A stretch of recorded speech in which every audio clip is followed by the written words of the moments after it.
నమస్తే, welcome to article 19. నిన్న రేవంత్ రెడ్డి గారు 2 సభలకు అటెండ్ అయ్యాడు. ఒక సభ మాదిగ ఉద్యోగుల సమ్మేళనం, రెండవ సభ కొత్వాల్గూడ ఈకో పార్క్ ప్రారంభోత్సవం.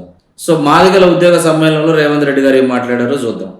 గత ప్రభుత్వం మీకు తెలుసు, బర్రెలను గొర్రెలను చేపలను ఇవి వాళ్ళు ఇచ్చింది, మిమ్మల్ని ఏమో చెప్పులు కుట్టుకోమని చెప్పింది. బర్రెల్ని కాసుకోవడము, గొర్రెల్ని పెంచుకోవడము, చేపల్ని పట్టుకోవడము, చెప్పులు కుట్టుకోవడము వీళ్ళు వచ్చి మనకు నేర్పాలనా? జాంబవంతుడు నుంచి ఇప్పటి వరకు ఈ జాతికి ఆ విద్య తెలియదా? నువ్వు కొత్తగా ఇచ్చింది ఏందని? వీళ్ళు గొర్రెలు బర్రెల్ని పెంచుకోవాలా, గొర్రెల్ని అదే విధంగా చేపలు పట్టుకోవాలి, చెప్పులు కుట్టుకోవాలా? మీ పుల్లలు మాత్రం రాజ్యాలు వెళ్ళాలనా? ఇదా మీ జాతి యొక్క ఆలోచన? రేవంత్ రెడ్డి గారు చెప్పిన మాటలు మీరు విన్నారు కదా. మాల మాదిగలు, దళిత బహుజనులు బర్రెల గొర్రెల కాసుకొని చేపల పిల్లలను పట్టుకుంటుంటే వాళ్ళ పిల్లలు రాజ్యాలు వెళ్తారట. ఆ పథకాలను ప్రారంభించింది ఉపాధి ఉద్యోగ అవకాశాలలో వెనుకబడ్డ యువత కోసం, కుల వృత్తులు చేసుకుని జీవనం సాగించాలనే యువత కోసం, కుల వృత్తులను కాపాడడం కోసం అని చెప్పిన అధికార పార్టీ అనేక మార్లు చెప్పిన ఆ పథకాలను అడ్డం పెట్టుకుని ఆ కులాల మధ్య కేసీఆర్ గారి పట్ల విద్వేషాన్ని రెచ్చగొట్టడానికి అనేక సార్లు ఎలాగైతే విద్వేష ప్రసంగాలు ఇచ్చిర్రో రేవంత్ రెడ్డి గారు అలాంటి ప్రసంగాన్ని ముఖ్యమంత్రి అయిన తర్వాత కూడా మరొకసారి ఇచ్చిర్రు. అది మాదిగ ఉద్యోగుల సమ్మేళనంలో. అంతకుముందు ఆయన కొత్వాల్గూడలో మాట్లాడిండు. కొత్వాల్గూడలో ఏం మాట్లాడిండో ఒక్కసారి చూద్దాం.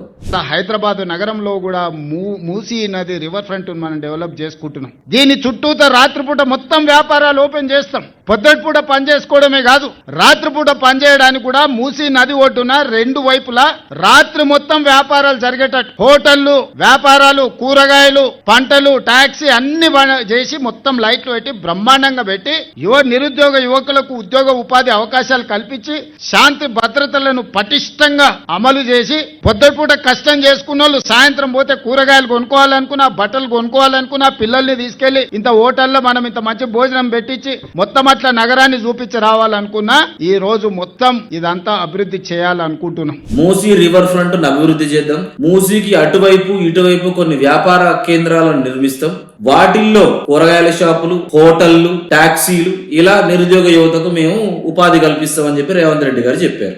అక్కడ కేసీఆర్ గారు కుల వృత్తులను బలోపేతం చేస్తాము, స్వయం ఉపాధిని మేము పెంచుతాము అని చెప్పని ఒక రకమైన పథకాన్ని పట్టుకొస్తే దాన్ని మాత్రం రేవంత్ రెడ్డి గారు హేళన చేస్తారు. ఆయన కుల వృత్తులను హేళన చేస్తాడు, కుల వృత్తులను చేసుకునే వాళ్ళని అవమానంగా మాట్లాడతాడు. ఆ అవమానాన్ని కూడా కేసీఆర్ గారి పట్ల విద్వేషంగా మార్చే ప్రయత్నాన్ని నిరంతరం ఆయన చేస్తూనే ఉన్నాడు.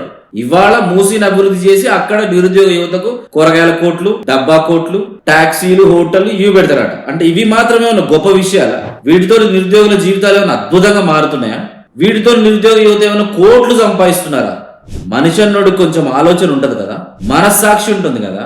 నోటుకు వచ్చినట్టు మాట్లాడకూడదు. నేను ఈ రాష్ట్ర ముఖ్యమంత్రిని, నన్ను తెలంగాణ ప్రజలందరూ చూస్తున్నారు, నేను మాట్లాడే మాటలను వింటారు, నన్ను ఆదర్శంగా తీసుకుంటారు అనే ఆలోచన ఉండాలి కదా. నోట్లో ఉన్నది నాలుక లేక తాటిమట్ట అని చెప్పి అర్థం కాకుండా నోటుకొచ్చినట్టు మాట్లాడితే తెలంగాణ ప్రజలు ఈ భాషను, ఈ భావజాలను చూసి నవ్వుతున్నారు. కేసీఆర్ గారు కుల వృత్తులను ప్రోత్సహిస్తే తప్పట, ఈయన మాత్రం హోటళ్లు, టాక్సీలు పెట్టిస్తాడట.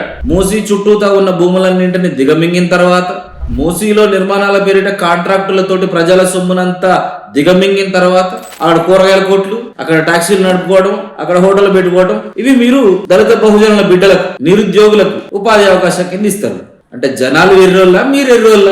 వాళ్ళ పిల్లలు రాజ్యాలు వెళ్తారట అని చెప్పిన ఆ కులంపై విద్వేషాన్ని రెచ్చగొడుతున్న రేవంత్ రెడ్డి ఈ రోజు మూసీ చుట్టూ ఉన్న భూములన్నీ ఎవడు తింటాడు? మూసీ ప్రక్షాళన పేరుతో సాగే నిర్మాణాలలో ఎవడు కాంట్రాక్టులు చేస్తాడు? ఈ దళిత బహుజన బిడ్డలు కేవలం కూరగాయల కోట్లే పెట్టుకోవడానికి పనికొస్తారా? ఈ దళిత బహుజన బిడ్డలు కార్లు నడపడానికి పనికొస్తారా? ఈ దళిత బహుజనుల బిడ్డలు హోటల్ నడపడానికి పనికొస్తారా? ఎందుకు మీ మూసీ ప్రక్షాళనలో కాంట్రాక్టులు చేయడానికి దళిత బహుజన బిడ్డలు పనికిరారా? దళిత బహుజన బిడ్డలకు మూసీ కాంట్రాక్టుల్లో రిజర్వేషన్లు ఇయ్యి, ఆ కాంట్రాక్టుల్లో వాళ్ళకు కొంత పర్సెంటేజ్ వాళ్ళని ముందుకు తీసుకుపోయే ప్రయత్నం చేయి. కేసీఆర్ గారు మీ కులాలను అవమానించిండు, కేసీఆర్ గారు మీ పిల్లల భవిష్యత్తును సర్వనాశనం చేయడానికి బర్రెలు గొర్రెలు ఇచ్చిండు అని చెప్పి అంటున్నవే. నువ్వు ఇవ్వచ్చు కదా వాళ్ళకు కాంట్రాక్టులు, నువ్వు ఇవ్వచ్చు కదా వాళ్లకు అవకాశాలు. ఎందుకు నోటికి వచ్చినట్టు మాట్లాడి? అంటే జనాలకు బుర్రలేదని అనుకుంటావా?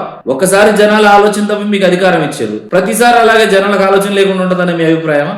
ఎదుటివాడికి 1 వేలు మనం చూపెడితే 4 వేలు మన వైపు తిరిగి చూపెడతాయి. ఆ విషయాన్ని మర్చిపోయి గత ప్రభుత్వాన్ని మాత్రం కులాలకు ఆపాదించాలి, కులాల మధ్య విద్వేషాల కింద మార్చాలా, సమాజం పట్ల విద్వేషం కింద మార్చాలా. మీరు చేస్తే మాత్రం పుణ్యకార్యం. ఊర్లలో ఒక మోటు సామెత ఉంటది కదా, మనం చేస్తే మంచి పని, బయటోడు చేస్తే మొండ పని అని. సో అలాగే ఉంది మీ వ్యవహారం.